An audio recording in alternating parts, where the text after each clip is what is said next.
Okay, greetings again. My name is Jesse. I'm going to go ahead and start fast because there's a lot to cover, and I believe in staying on task. This is my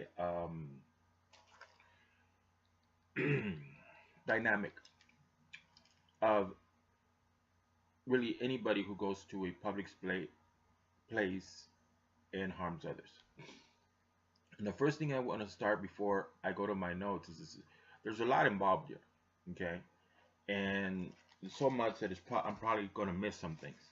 However, I do want to stop and say that parents always get upset when something like this happens and the professionals want to know what the parents were doing. But the reality is that the children are a reflection of their parents.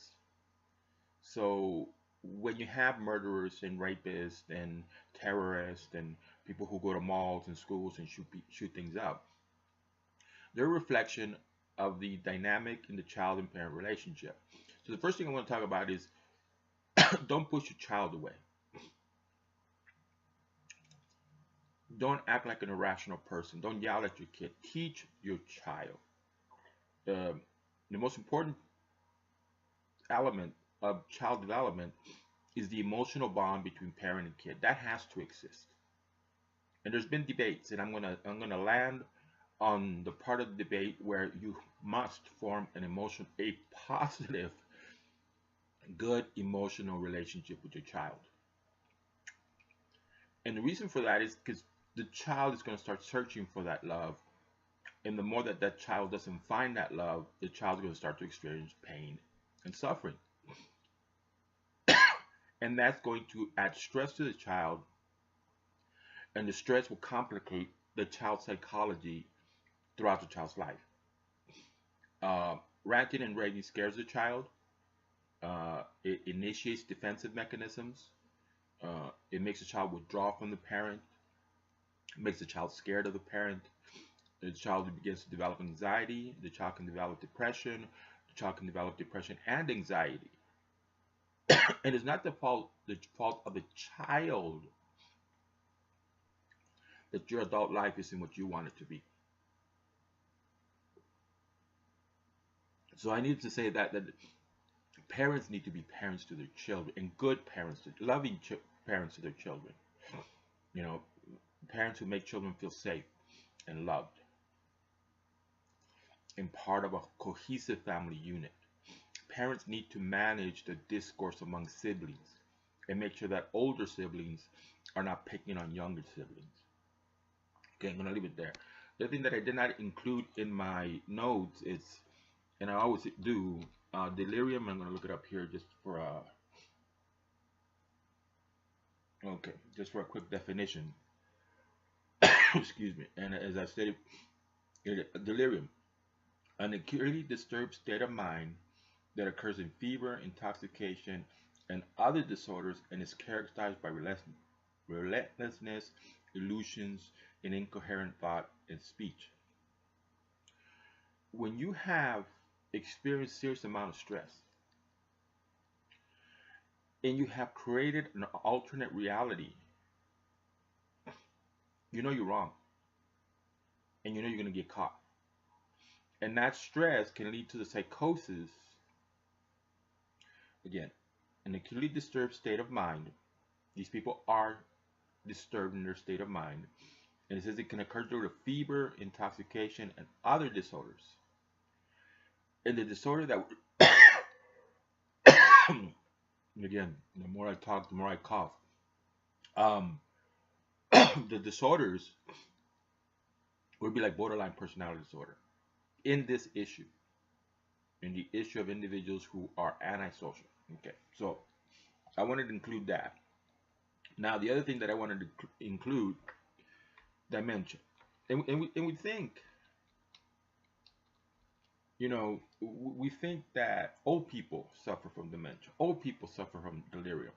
Okay, and the definition for dementia, a simple definition, a chronic or persistent disorder of mental processes caused by brain disease or injury and marked by memory disorders, personality changes, and impaired reasoning. And again, these people are thinking something that's not true.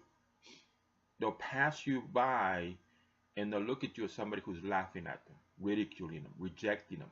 And that's not true. It's in their mind. It's in their own personal paranoia. So I want to include delirium and dementia because of that. Even though this is a young person, this person's thought process was highly warped, unrealistic. He created it to explain his personal pain and suffering. See, the dynamic in personality is thoughts, emotions, sensations, and behavior. Now, I'm going to go to my notepad here. I always got to remember, I think this is where, let me see, that's true. Pull it up here, and no, it's not. One of these days, I'm going to remember how to do this. There we go. And let me move myself out of, oops, moving the wrong thing out of the way. There we go. I want to move myself out of the way. And I do speak as a voice of authority, not because I'm arrogant, because I've studied it. I don't need a PhD. There's information out there. That's what I was thinking about. You know, we have so much information, so many things that we can do. Here you have all these people asking what can be done. And again, we can create a proactive, positive program that involves state psychiatric centers, mental health clinics, mental health professionals, licensed professionals, where the individual who has thoughts of harming a child or harming anybody can go in there and tell them, I have thoughts of harming someone, and a mental health professional comes out, interviews the person, puts the person on medication, and then starts therapy, you know, the course of therapy. And the individual is told, you will come 2 days a week for individual counseling and 1 day for group counseling. We have resources. The public schools are teaching facilities. We can teach good mental health. We can help individuals recognize why they're having their stress responses and why they hurt and why they're sad and why they're depressed. Of course, I always realize that once you start teaching children about their own personal psychology, then the reality of the home, the alcoholism in the home, the drug addiction in the home, the physical abuse, the sexual abuse is going to come out. And personally, that's a good thing because it's good for the child to be removed from a toxic environment. Okay, so let me go ahead and start my note review. And I didn't put this in any particular order. Okay, just because it's here doesn't mean that I believe this happened first. Now, when people are saying, how do we identify? Well, you identify through behaviors.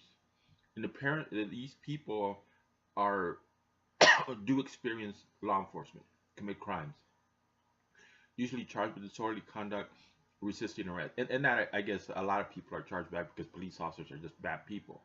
They also assault family members. I got to include that also.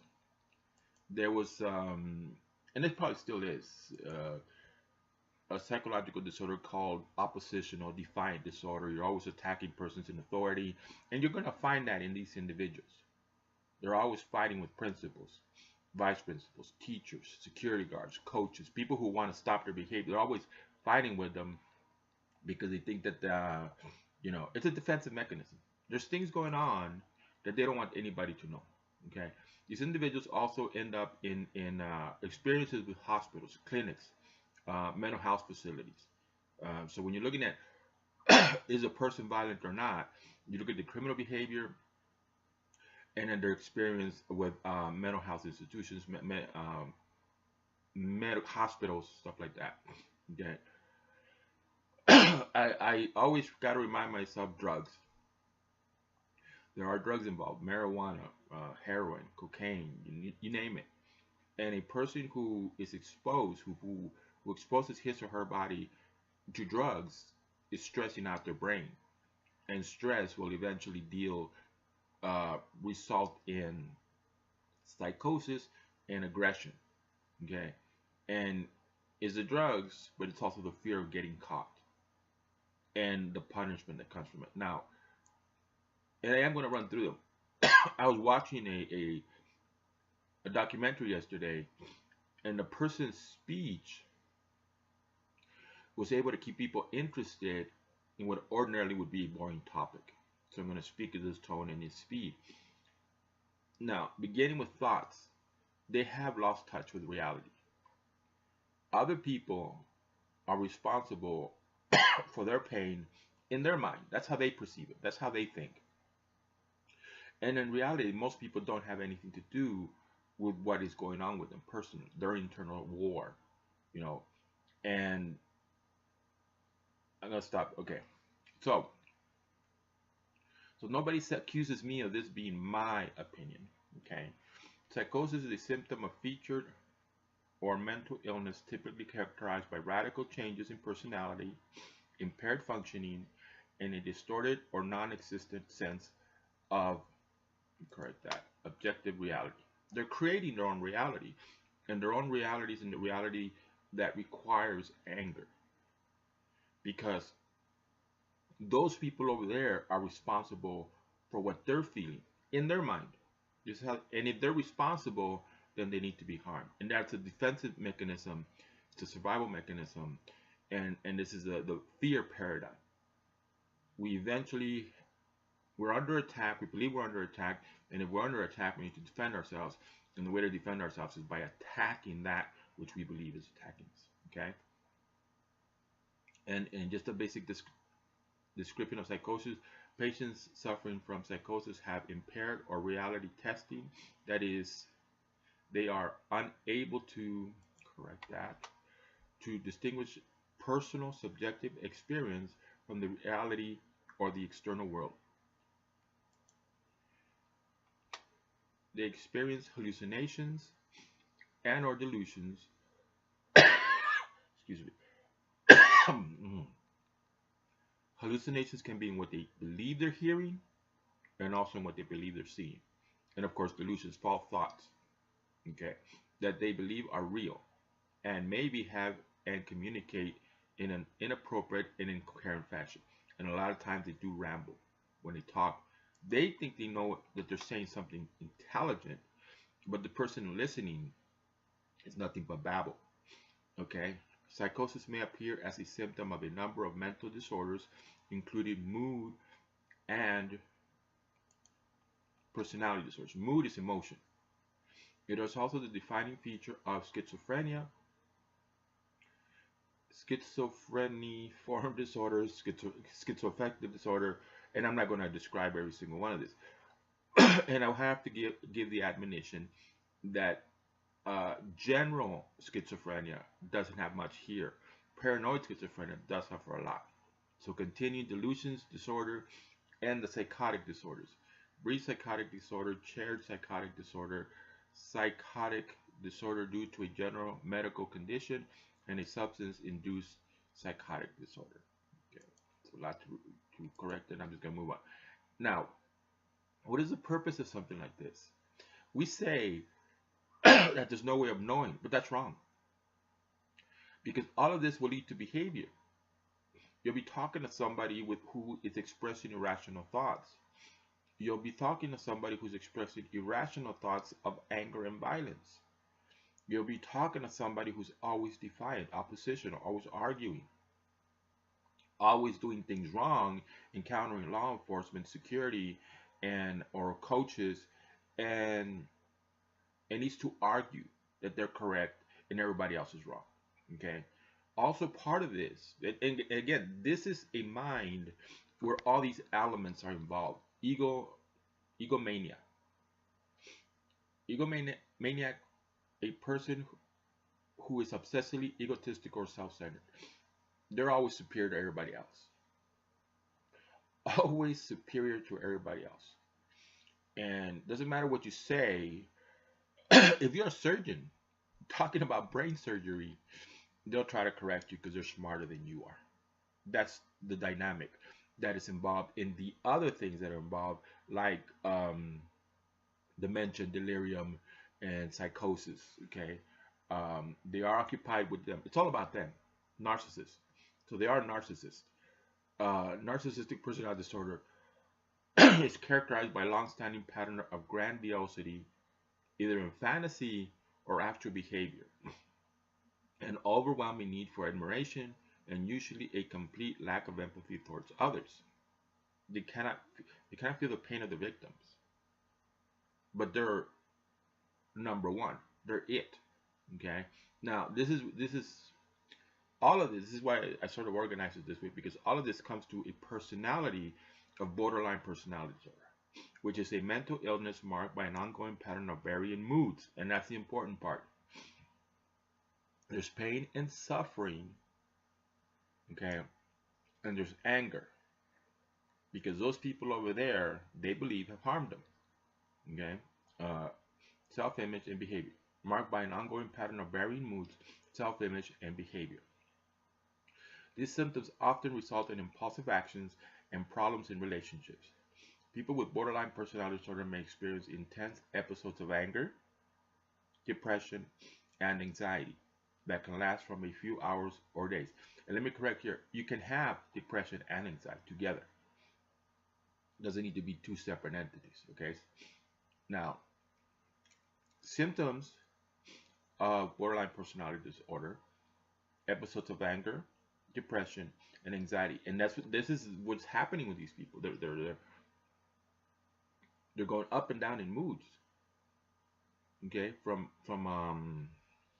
not ecstasy, euphoria, to absolute depression, okay. They have aggressive behavior, they do harm themselves, drug or alcohol abuse, binge eating or spending, because you're trying to do something to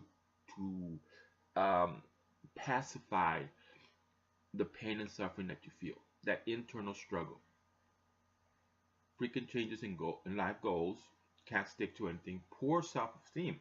As much as they think that they're superior to everybody else, in the narcissistic point of view, they really do feel bad about themselves. Okay. Now, paranoid personality disorder is part of it, because again, they're thinking that people around them are judging, people around them are ridiculing, people around them are out to get them. The principals have to get them, the coaches have to get them, the police officers have to get them, their parent is out to get them. Okay. A pervasive distrust and suspicion of others and their motives. Unjustified belief that others are trying to harm or deceive you. Unjustified suspicion of the loyalty or trustworthiness of others. Hesitancy to confide in others due to unreasonable fear that others will use the information against them. I don't know why they put this "you" here against them, but that's okay. And we must remember this. Again, I said in a previous video that by understanding the most extreme behaviors, we can understand our own personality and then recognize that we need to fix our thoughts. That maybe our employer, our boss, or supervisor isn't out to get us. And maybe our co-workers don't have bad thoughts against us. We're just perceiving that. We're making it up. It's a manifestation of our own thoughts. Let me continue. Perceptions of innocent remarks or non-threatening situations as personal insults or attacks. Angry or hostile reaction to perceived slights or insults. Tendency to hold grudges. Unjustified recurrent suspicion that spouse or sexual partner is unfaithful. Paranoia. Okay, separate here, and now we're getting to the point of the reason that they are put in a particular category is because what they ultimately end up doing, and what they ultimately end up doing is harming others. Antisocial personality disorder is a mental condition in which a person has a long-term pattern of manipulating, exploiting, or violating the rights of others. This behavior is often criminal. Symptomology. Antisocial personality disorder signs and symptoms may include disregard for right and wrong. These individuals who go and kill people believe they're right. They create their own moral code. Persistent lying or deceit to exploit others. Being callous, cynical, and disrespectful of others. Using charm or wit to manipulate others to personal gain or personal pleasure. And they are manipulative. Okay, arrogance, a sense of superiority, and being extremely opinionated. And this directly relates to their thoughts. They're right, everybody is wrong. Recurring problems with law, including criminal behavior. Repeatedly violating the rights of others through intimidation and dishonesty. They are bullies. They do pick on the weak. Impulsiveness or failure to plan ahead, hostility, significant irritability, agitation, aggression, or violence. This is the state of mind that they're in when they go to harm somebody. Lack of empathy for others and lack of remorse about harming others. Unnecessary risk taking or dangerous behavior with no regard for the safety or self of others. Poor or abusive relationships. Failure to consider the negative consequences of behavior or learn from them. This person who went and shot the individuals in Florida is now facing reality. First, they were in a fantasy island where it's all about their thoughts. Now they're facing the reality that they're incarcerated, that he is incarcerated, and he could be facing a life sentence, if not the death penalty. Now he's woken up to reality. Before he was living in his own mind, creating his own reality that included thoughts that people were out to get him, included thoughts that people were hurting him, and there's a legitimate reason for the pain and suffering. This individual did have a hard life. This individual's brain was his own enemy because of the imbalance of neurotransmitters. And this is written into the psychological textbooks. It is a known. We're not arguing. The people who are arguing are those who are not trained in psychology. So there is a real basis for what is motivating all of these different elements of this individual personality. Being consistently irresponsible and repeatedly failing to fulfill work or financial obligations. And wow, that was fast. Right there at the end of the notes. Now, let me bring this up again. The reason that it's important to have this conversation is if we know what the person is going through, if we know what the person is thinking, we can start identifying individuals who fit this behavioral pattern of narcissism. Bring that up. People who experience with drugs, who have an unrealistic perception of reality. Okay. What else? Hallucinations, who think they hear things or see things. Paranoid schizophrenia. Think people are out to get them. Who think they're superior to everybody else. And this shows in their conversation. Now, the admonition is that you can find a lot of people with these elements of their personality, okay, and they're not going to kill anybody. Borderline personality disorder is what I tag many police officers with: irrational, emotional, and violent. Okay, and when you're dealing with somebody who's opposition, who's fighting authority, has a criminal behavior, has been institutionalized in a mental health facility, okay, you need to be, and they purchase a weapon, and they start talking about going to school and shooting people, you need to take it seriously. Now, how seriously? I'm not going to debate the law. I'm not going to tell you what the law should be. Because again, in reality, many people have this paradigm, this, particular personality, and will never harm anybody. The person they'll do the most harm to is themselves.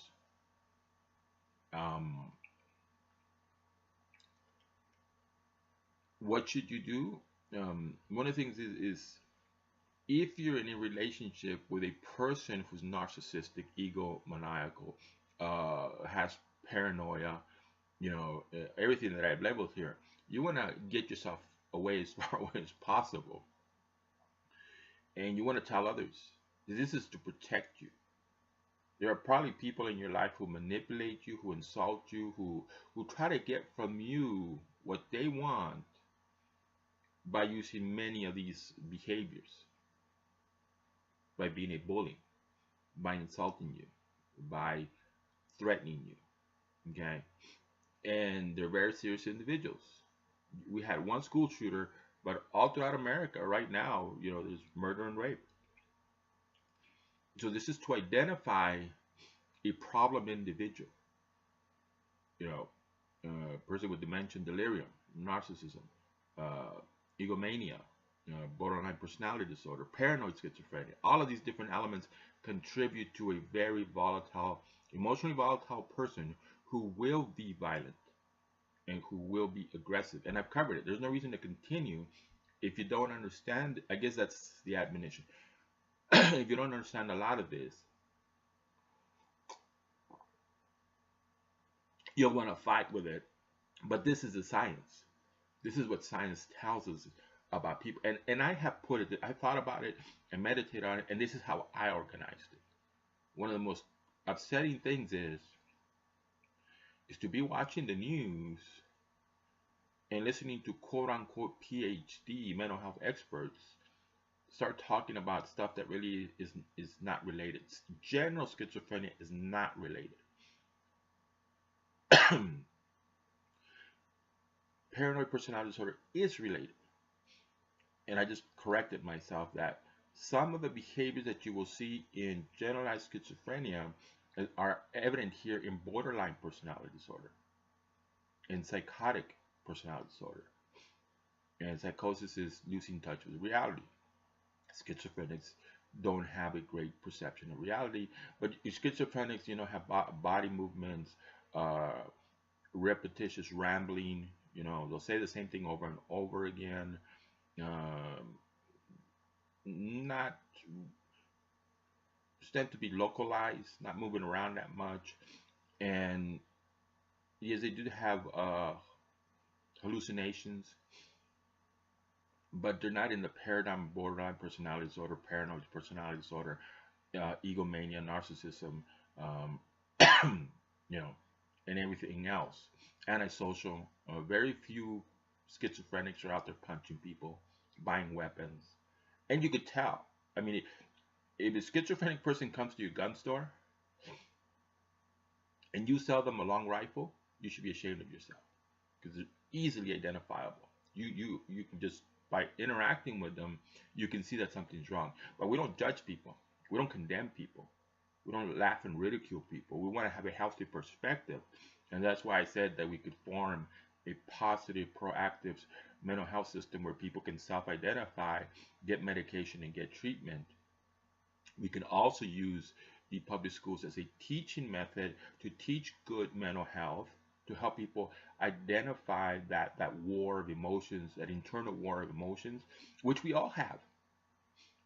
That's one of the things here. I do this so people will see, well, that they may be going through some of the same thought processes, the same emotions, and then can start helping themselves by using positive psychology, by moving away from the negative towards the positive, having hope, enjoying good things in life. Instead of thinking that your neighbor hates you, you listen to music, you read books, you talk to friends, you talk to family, and you exercise your emotional turmoil in a more healthy way. Instead of obsessing on what you believe is wrong, on the negative, and continue to compound your pain and suffering, you find a relief from pain and suffering through looking at what's good and decent in life and enjoying what is good and decent in life. And there's no reason for me to continue. I think I covered it. Thank you for listening, and I wish you well.